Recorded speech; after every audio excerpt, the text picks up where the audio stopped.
Everybody, it's Dr. Joe's in the house on this Wednesday evening here in the Washington, D.C. area. It's very, very cold, and I hope the weather is a lot warmer wherever you are. Anyway, so we've got an action packed meeting today, and essentially what I wanted to do, is to kind of talk about what's going on in terms of the real estate market, what's going on in terms of the political environment, and so on. It's one of those things where I think it's worthy of a discussion. And I think that I wanted to share with you some of my experiences, having been through not the same situation as this, but similar uncertain markets, downturns, and things like that.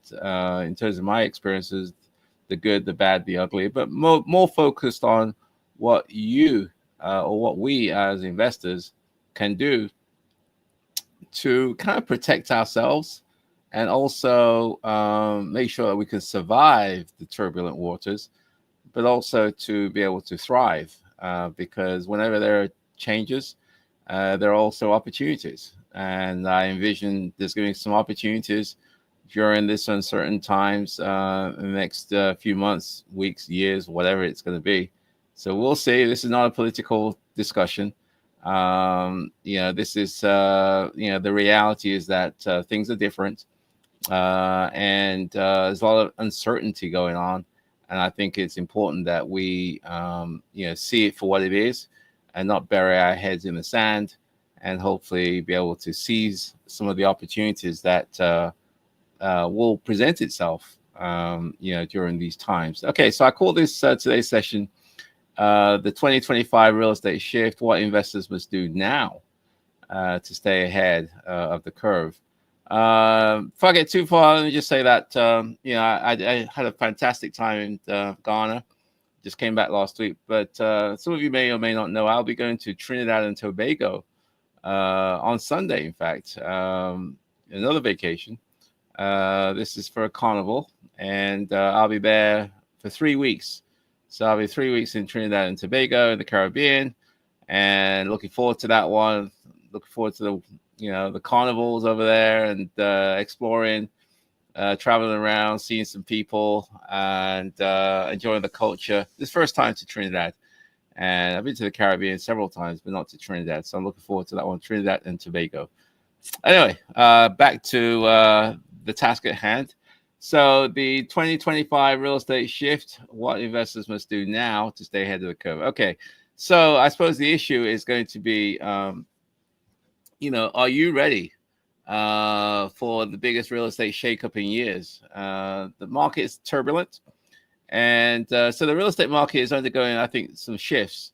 Depending on where you are in the country, obviously we're in the Washington D.C. area, and so there's some layoffs due to government workers. The current administration is kind of targeting federal employees. And it's quite a large government presence in the Washington, D.C. area. But, I mean, there's federal employees across the country. Most of the federal employees are outside of the Washington, D.C.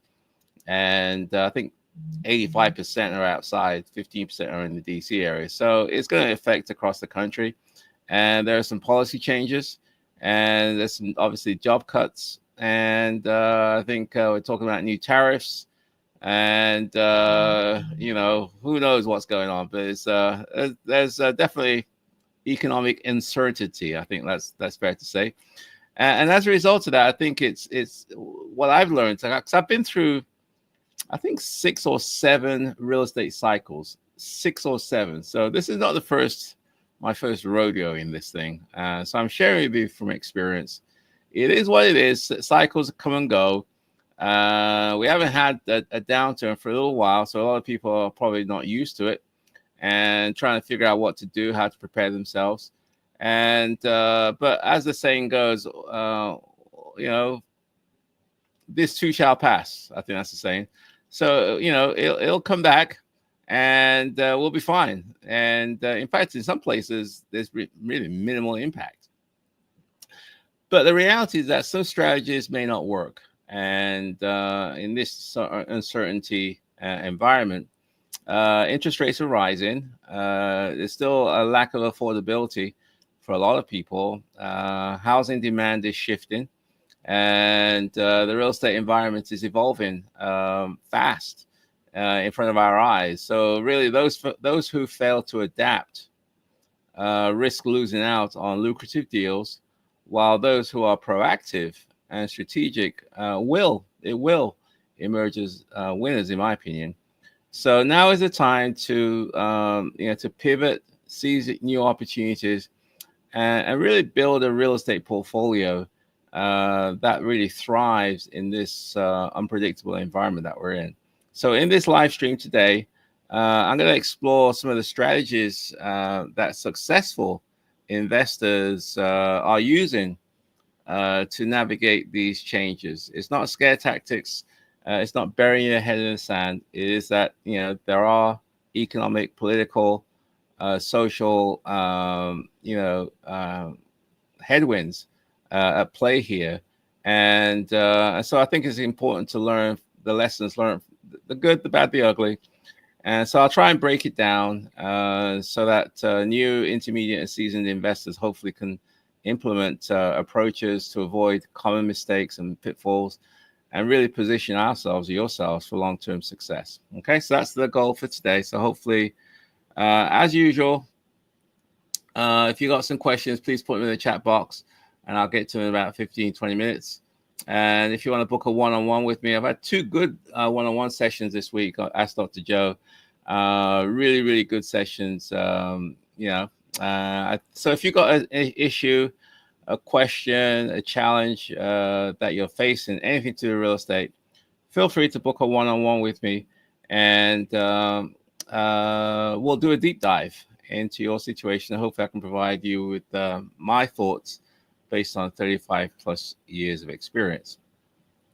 Okay, so let's get down to number one. How can you adapt to the changing market? And I suppose the question is, the rules of the games have changed, or changing anyway, and how should investors like you and I pivot to stay ahead? So the traditional methods of investing in real estate is becoming increasingly challenging.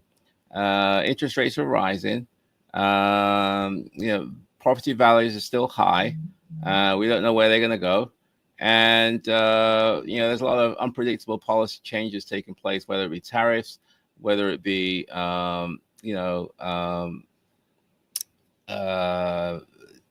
it's just a whole bunch of different things going on. Some people are calling it a chaotic environment. It depends on which side you're on. But there's a lot of unpredictability taking place. So investors who once relied on low cost mortgages and rapid appreciation, you kind of have to reset and develop new strategies to maintain profitability, especially those folks who are into short-term strategies, whether it be flipping, whether it be wholesaling or whatever it is. The key to survival in this environment is adaptability.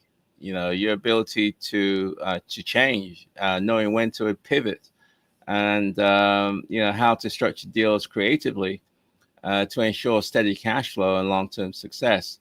Historically, real estate booms have been followed by cool periods. So there's nothing unusual that we go through ups and downs. Investors who thrived in previous downturns, in my opinion, did so by identifying what I call recession-resistant markets. Investing in recession-resistant markets, leveraging creative financing, and really securing long-term cash flow in assets that are, generate a reliable income stream. I'm going to go through each of these in a bit more detail through this, live stream. But savvy investors today are taking really similar steps. And I feel that they should be prioritizing high demand rental properties, high demand rentals that people actually want to rent, and in areas where people actually want to live in. And, financing is going to get tighter. Credit is going to get tighter. So, creative financing is going to become important. Even seller financing could be quite important. And those seeking what I call value added opportunities, the ability to add value on purchases and as a hedge against inflation. So being aware of what tenants' preferences are, I think is important. You want to have a product that people actually want to rent from you. And with the recession, there's going to be an increased demand for what I call affordable housing, and where people can actually live on reduced incomes.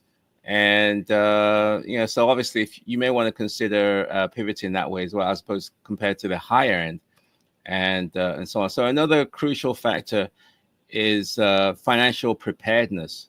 How are you? Your ability to to participate in getting loans. What's your credit like? Do you have cash reserves? Can you diversify your income streams as opposed to having it all in one area? Can you have you identified what I call trusted lenders who know you, trust you, like you, and are prepared to borrow to you? Because typically when the market goes down or there's uncertainty, credit tightens up. And so if you have relationships with lenders who know you, that's a big, big plus because it allows you to get financing, take advantage of some opportunities, and also be able to weather the market fluctuations. So in contrast, those who are over leveraged, those who are or dependent on short-term appreciation, this is where the flips come in. You don't know. You may buy something today and with the expectation that price is going to go up, but they may not. And, you buy something with the expectation you can sell it quickly. You may not be able to. And so, and especially if you over leverage, which means that you've carried a lot of debt, then that debt typically can crush people. It's the debt that usually gets people in trouble. So debt is a double-edged sword. It can really help you grow, but it can also take you down, and so on. So be aware of that. So the goal is to build a what I call a resilient portfolio that can withstand economic downturns while continuing to generate strong cash flows. And that's the reason why I do a lot of Section 8s. It's because time, and I'm going to talk about Section 8 a bit later on, but it's in times like this where a guaranteed income stream is really important. Now, you may say, well, Dr. Joe, with these cuts and federal layoffs, how do we know that the Section 8 program may not be a casualty in all this? Well, I don't know. It could be. And only time will tell. But one thing I do know is this. Maybe I'm naive, but I don't think there's going to come a time whereby, well, I hope not, anyway, where the policymakers are going to decide to put out women and children on the streets, millions of them, because that's essentially who the primary participants in the Section 8 program are. They're the most vulnerable group of people out there, women and their children, low income people. So if the program was either cut or eliminated, which I doubt very much, then you're going to have millions of people thrown out on the streets. I don't know what the PR is going to be like having 1, 2, 3, 4, 5-year-olds being put out, on the streets with their mothers. I don't know. I don't think it looks good, but who am I to say? So, but typically what happens is that they won't expand the program. They usually, won't accept new applicants to the program. So if you're on a waiting list, you're going to stay on the waiting list longer. You may not be able to get rent increases because budgets are cut and things like that. But they're typically on the wholesale slashing of the programs. That's been my experience. There are contractual relationships between, the housing authorities and yourself.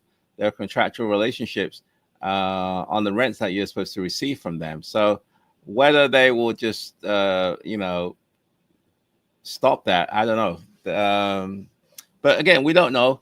But one thing I do know is that, it's cheaper to provide housing for a family of 3, 4, 5, 6 than it is to have that family homeless, with the social costs, financial costs, and also the emotional costs associated with homelessness, and so on. So I don't think the Section 8 program is going to be eliminated. It may get cut. It may get reduced in terms of the number of people participating, and therein lies the opportunity. Is that if for those people who understand this program and can attract and have products that are desirable, have products that are high demand, low supply, you're much, much more likely to survive than having a product that you're competing against that's in high supply, low demand, and so on. So again, I'm going to talk about that in a bit more detail a bit later on why I think the Section 8 program, participating in the Section 8 program and doing it well, could be a hedge for you. It's been a hedge for me. There's never been a time where, as long as a tenant's been in my houses for the last 35 years, I got paid. The rent comes in as long as the tenant's in there. So it's a very, very stable income stream. And if the tenants lose their jobs, unlike market renters, if they lose their jobs, you may not get your rent. But with voucher holders, if they lose their jobs, typically they would go to the housing authority, get their rent reduced. And so instead of paying $300, $400 a month, they may go down to $100, $200 a month. And the housing authority would their portion will go up to address the delta. So in terms of action items and how you can adapt, I think it's important to research local markets and trends and pivot. You and I pivot towards recession-resistant property types. Explore alternative financing, such as seller financing, creative financing, lease options, subject twos, and things like that, because credit may be tighter.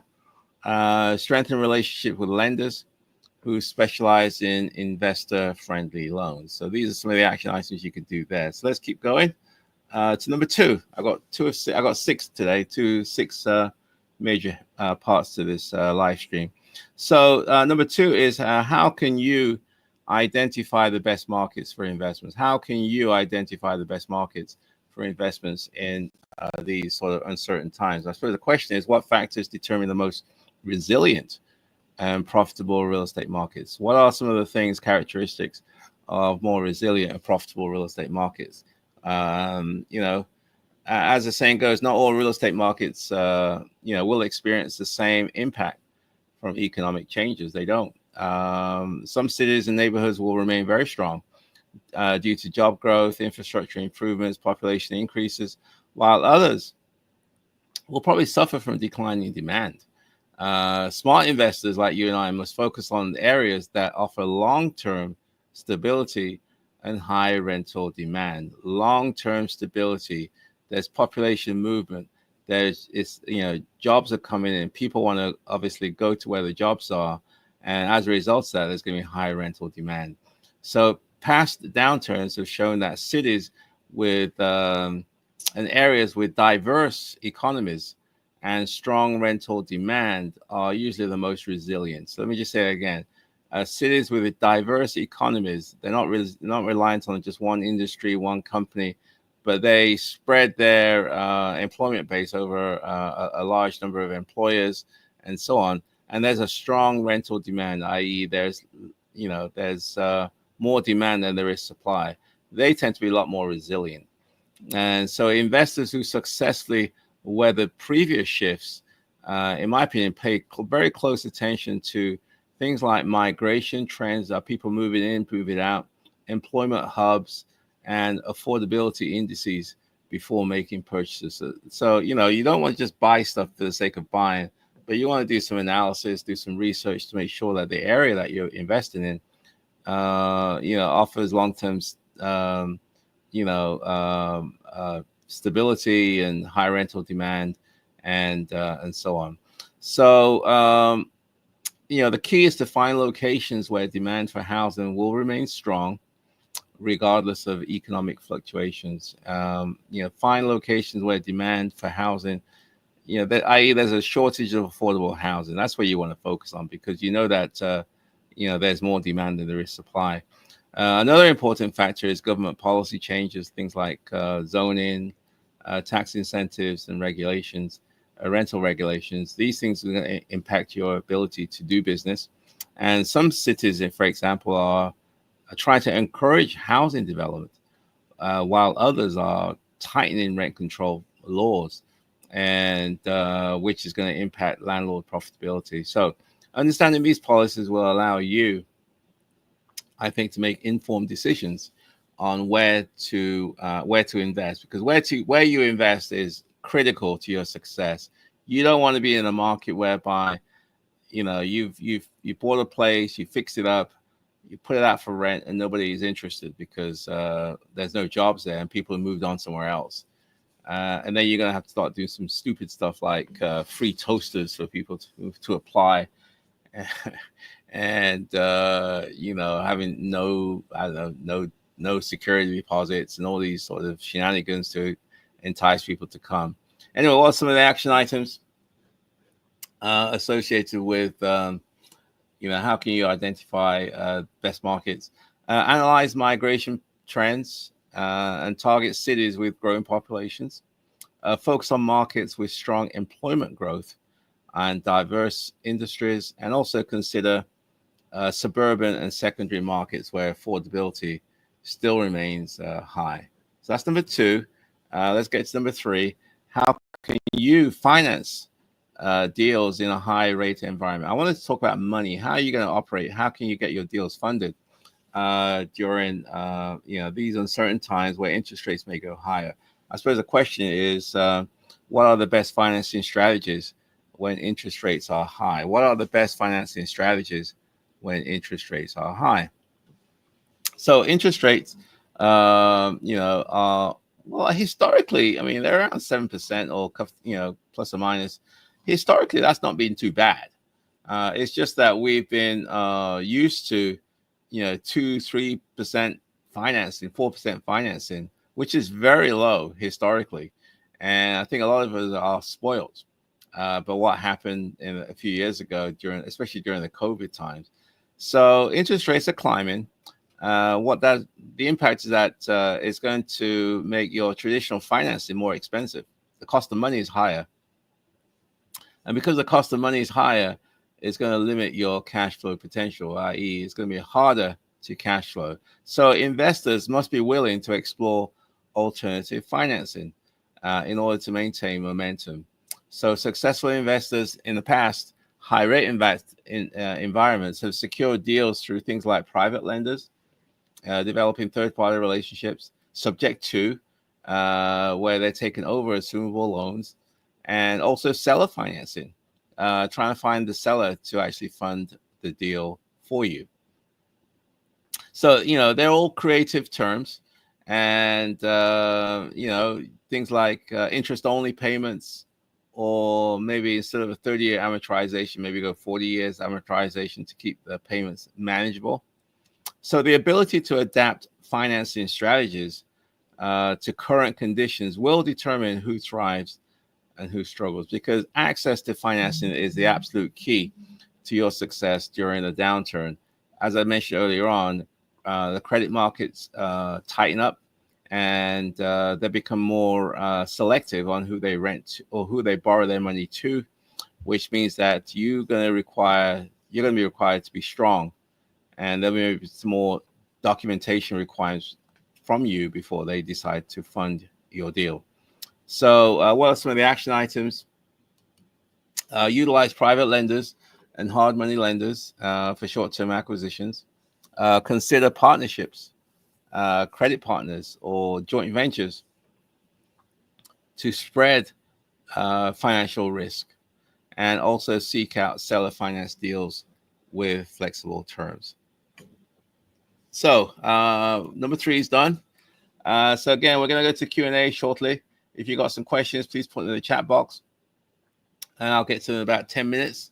If you want to book a one-on-one with me where we can do a deep dive in your situation and customize solutions that apply to you, please feel free to go to my website and www.joeasimo.com, www.joeasimo, and book a one-on-one with me.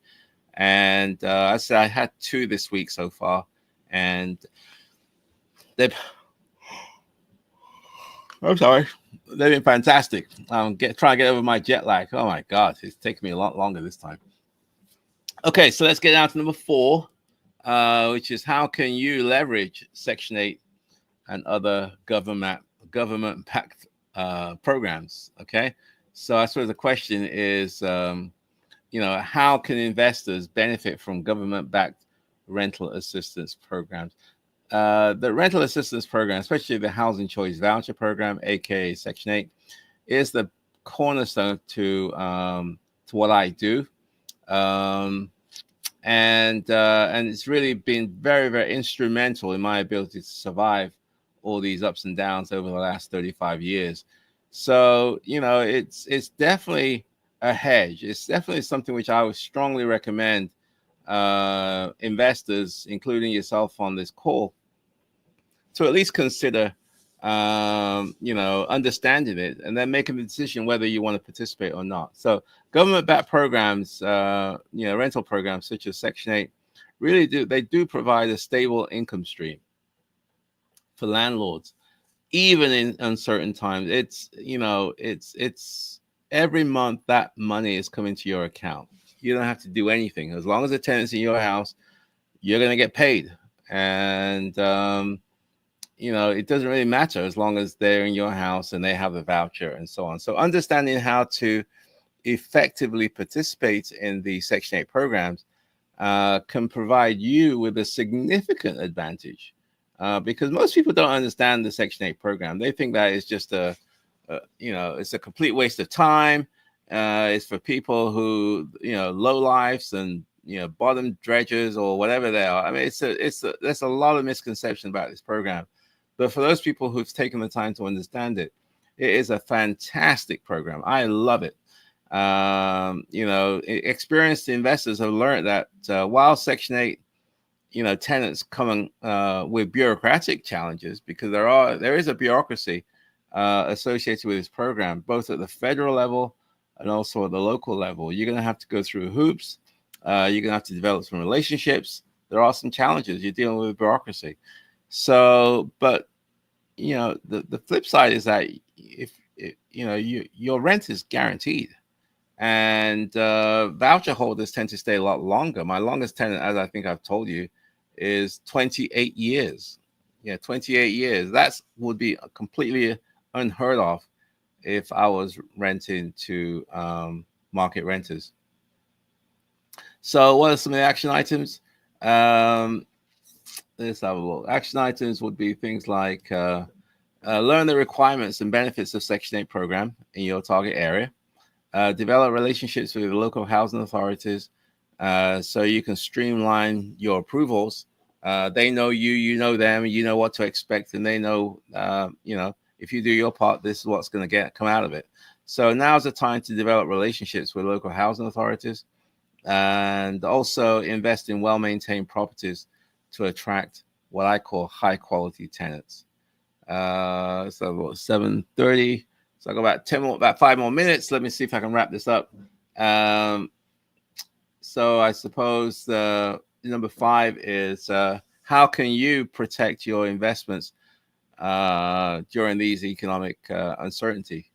I suppose the question is what strategies can safeguard your real estate portfolio during the turbulent times? What can you do to allow you to have a consistent, reliable income stream, which will make you or enable you to survive during these difficult times? So investing in real estate always comes with risk, but economic uncertainties like cycles amplify those risks. So to protect your investments, I think diversification becomes very, very important. You want to spread your access or your assets, I suppose, across different property types, different markets, and different financing structures. because it allows you a bit more flexibility if you can pick and choose from different approaches. A diversified portfolio ensures that if one segment of the market experiences a downturn, then other investments can balance out those losses, allowing for long-term financial stability. So that's one of the good things about the voucher program, is that it does allow people to participate in the program, and it's been going on for 35, 40 years. So one proven strategy is investing in cash flow positive properties. So the idea here is that you are investing in your strategy, and then getting the dividends, by the third party that you may have struck during the accident. So one proven strategy is investing in cash flow properties. That's always a good thing, because regardless of the market fluctuations, properties that generally generate steady income, especially positive income, will provide you with stability. Investors should also build strong relationships and ensure lease agreements favor long-term occupancy, to reduce your vacancy risk. What does that mean? It means that you want to develop relationships with the money folks, and to understand the criteria that they use to decide whether to invest in you or somebody else. That is a very, very important thing. If you want to get into this business, it's all about relationships. And so the sooner you can start, reaching out to people, I think the better it's going to be. Having a well-structured emergency fund, that's another good strategy to help you through these, potentially difficult times. Yeah, so emergency funds allows you to have a buffer in the event that things happen. Either a furnace breaks down, or you have to replace this, or whatever it is. So having a well-structured emergency fund allows investors like yourself to cover unexpected expenses, property vacancies, or even market downturns. It's just giving you a buffer, the ability to survive. You're not living cash, sort of day-to-day cash, and so on. So keeping leveraging of checks, and avoid overextending yourself on risky deals. This is going to be really, really important. Now's the time to be a bit more conservative in terms of what you're looking for, and making sure that you have the financing experts agree that they're going to borrow you money.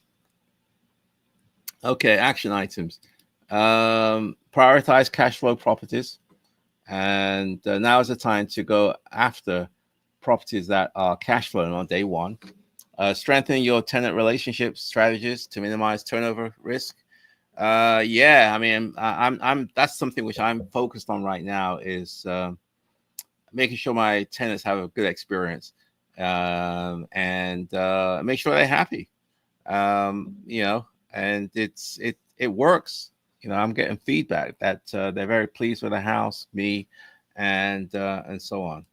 So finally, number 6, which is what are the best long-term wealth building strategies? And the question becomes, how can real estate investors like you and I build sustainable wealth over time? So for long-term success in real estate requires patience, smart asset management, and also a continuous learning.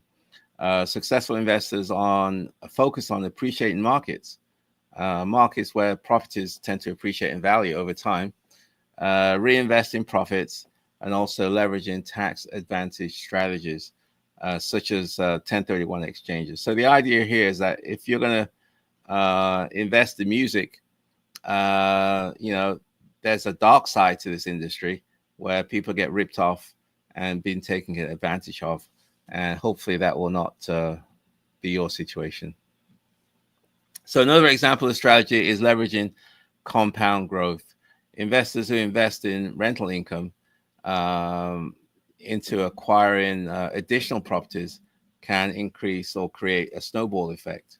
A snowball effect. What's a good one for that one? I think they call it the snowball something. And but you can significantly increase your net worth over a relatively short period of time.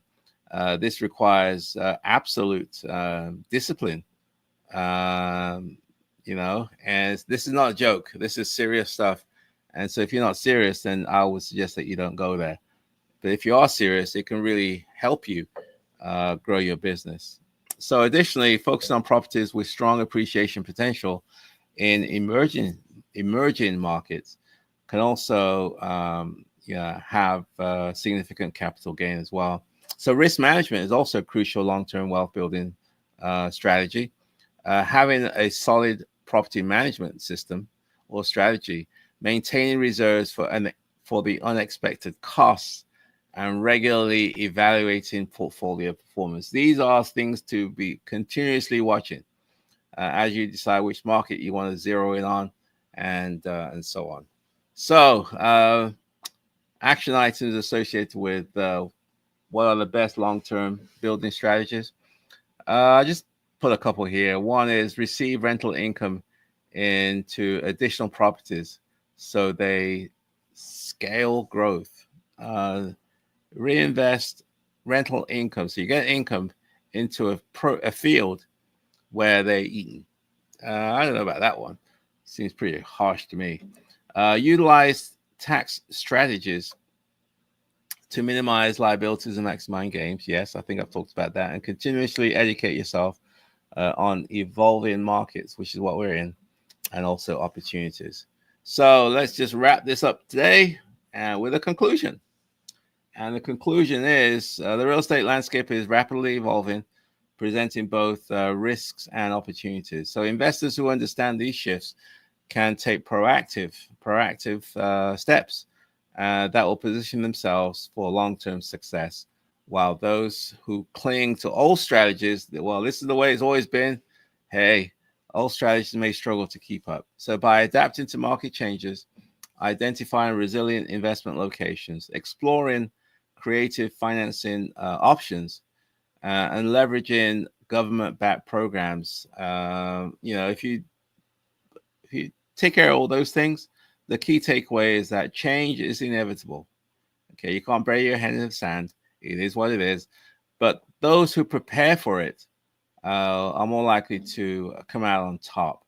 So don't wait until it's too late, and watch this live stream again to do a deep dive into the markets and learn, I suppose, how you can stay ahead in this changing 2025 real estate market. So again, hopefully you'll learn quite a bit there. It took a bit of time for me to prepare for today's meeting, but hopefully you're able to learn something here. So for the next couple of weeks, well, in fact, on Sunday, I leave for Trinidad for 3 weeks, so I won't be around. So, if you got any deals that you're looking in, I may not be able to, discuss it with you one-on-one, but I may be able to do Zoom calls and so on. But hopefully that will be helpful. So enter your questions in the chat box. I'll get to them shortly. And also, if you want to shoot me an email, I can be reached at joe@joeasamoah.com. That's joe@joeasamoah.com.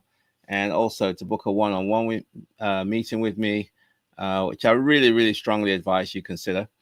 You can go to me at www.joeasamoah.com. That's www.joeasamoah.com to book a one-on-one session where hopefully we can do a deep dive in your situation and hopefully come up with some strategies that will hopefully pull you, on the journey towards financial independence.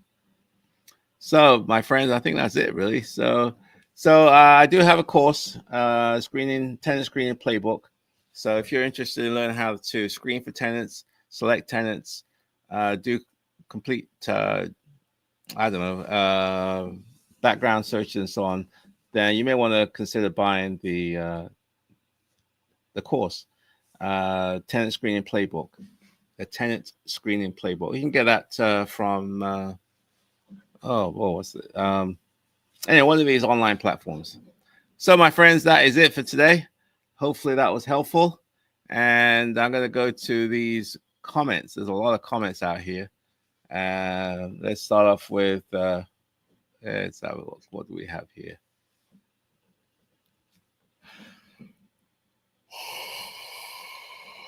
Okay. Usual stuff, Dow 2. Hope you're doing well, Dow 2, wherever you are. I hear that Trinidad's carnival is really nice. Miami has a small carnival celebration, and I went to that carnival one year. Yes, I've been to the Miami carnival. It's a small one.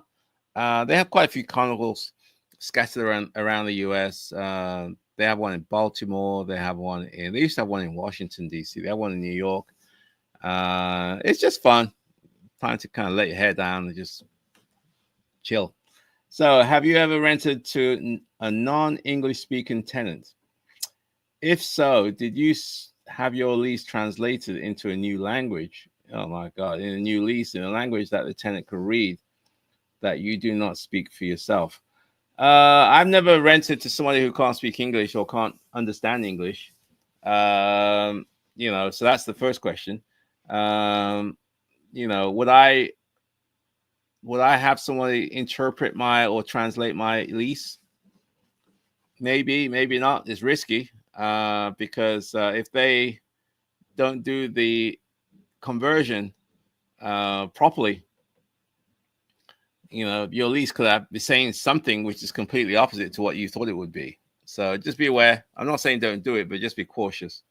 Ray Bone, Dr. Joe, do you have success getting the top payment standards after utility allowance subtracted? Yes. What Ray's referring to is for Section 8, they usually have several lists. One of them is called the payment standard. This is the maximum they'll pay for your voucher situation in your area. So I know that where I'm from, the rates that they give 3-bedroom voucher holder is lower than say 4 bedrooms and 5 bedrooms, etc. Be careful about being downgraded on your voucher. You want to fight that one tooth and nail if possible. So Ray Bone, I just bought a 4-bedroom.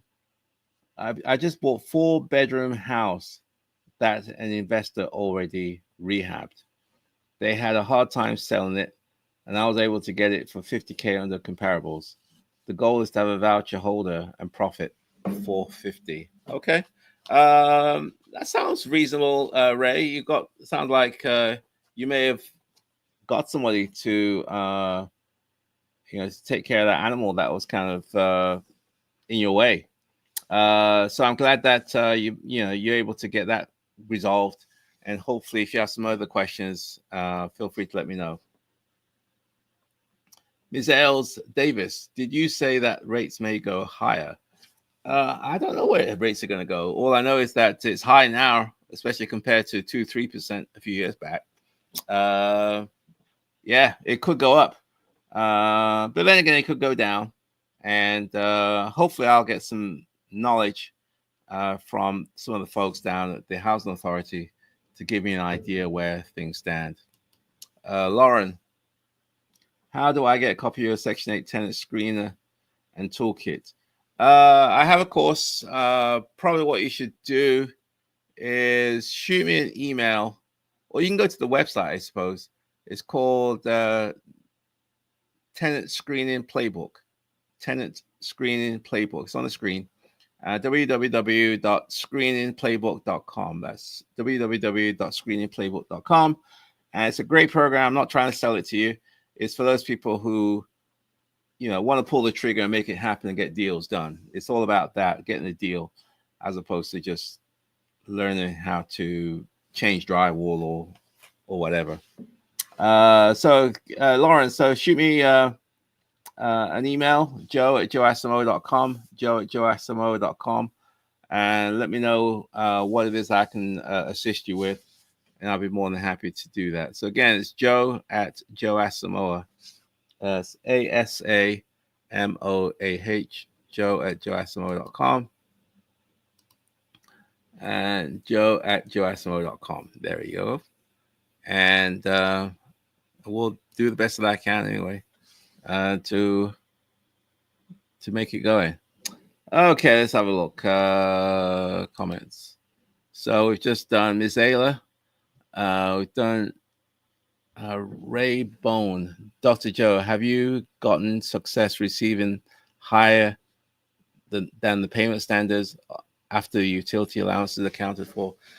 Yeah, maybe, but typically they advertise how much they're going to pay for rental properties, and they also indicate the cap that they will pay. So we looked at this deal, Charles and I, in Capitol Heights, where according to what I've learned anyway, they were going to book people on the flight for $13 an hour, and then the flight from what am I talking about? $13 an hour. I'm I'm tired. It's been a long day, as you can see. Anyways, let's keep going. Utility, yeah. So I sometimes get high. Yeah, you can get high utilities, allowances, but you have to understand how the program is administered locally where you are to be able to work the system in your favor. Dr. Joe, have you had success receiving higher than? Okay, I've just got that one for utility allowance. The link doesn't work. Which link? It should work. The tenant screening playbooks. It should go to www.screeningplaybook.com. www.screeningplaybook.com. If you're having problems, Lauren, shoot me an email, joe@joeasimo.com, and I'll definitely steer you in the right direction. So it's joe@joeasimo.com. Shoot me an email, and I'll provide you the correct link. So apologies for that. What's the time? 7:48. Yeah, I had a long day today. Do you know if a wardrobe quality? Let's have a look. Do you know if a wardrobe quality as a closet through the housing choice program? I'm not sure if I understand the question, but what I do know is that for a bedroom, there has to be a closet or a place where the tenant can store their clothes for every bedroom. So for typically a bedroom, it's got to be more than 70 square feet. It's got to have, higher than 6'10". It's got to have 2 outlets. It's got to have a window. It's got to have an egress window, and it needs a place where you can store clothes. So it doesn't have to be a permanent closet, like a built-in closet. You can include a wardrobe, and if you have a wardrobe, as long as there's a wardrobe in the bedroom, then where they can, place their clothes, then that's considered acceptable. So you don't need you don't need a closet per se, but you do need a place where you can store clothes, and a wardrobe will be acceptable. That's happened to me before. Hopefully I'm answered that question, Ray. And again, if you got some questions, please put them in the chat box and I'll get to them. We're going to try and wrap it up in a few minutes. Have you dealt with the 1-bed, 1-bath units and renting through the voucher program? I don't do 1-bedroom, 1-baths. I tend to have the 4, 5, 6 bedrooms, which I tend to focus on for families as opposed to individuals. So I don't really, to me anyway, that's a really, you got to be careful about doing 1-bedrooms. There's plenty of them. There's a lot, because there's a lot of apartments out here, and apartments tend to have 1 and 2 bedrooms. So there's usually an abundance of those. It's the larger ones, the 3, 4, 5, 6 bedrooms, that they usually have the most difficulty finding, landlords who want to rent to them. So based on your experience, is there a need? Was it easy as the large units? I'm assuming there's a need, but whether that need is sufficient, I don't know, because there's just a lot of supply of 1 and 2 bedrooms, that I just don't even go there. So I prefer the larger, because I tend to deal with families, and families like to have houses as opposed to apartments. So that's my take anyway. Anyway, my friends, it's now it's getting on to the end of the hour. And hopefully today was a good session. I'm sorry I was a little tired. I'm still trying to get over my jet lag. And but I'll be back not be back, but I'll try and be back next week. I'm not too sure my schedule because I'm going to be in Trinidad for 3 weeks, next 3 weeks. So I don't know what I'm going to be doing. So we're going to have to play by ear if we're going to have a Wealth Wednesday. If we don't have a live one, then I'll try to arrange for a pre-recorded one from the past. Okay, my friends. So I hope you have a wonderful evening, and I'll speak to you hopefully soon. And I'll take care. So take care. Bye for now.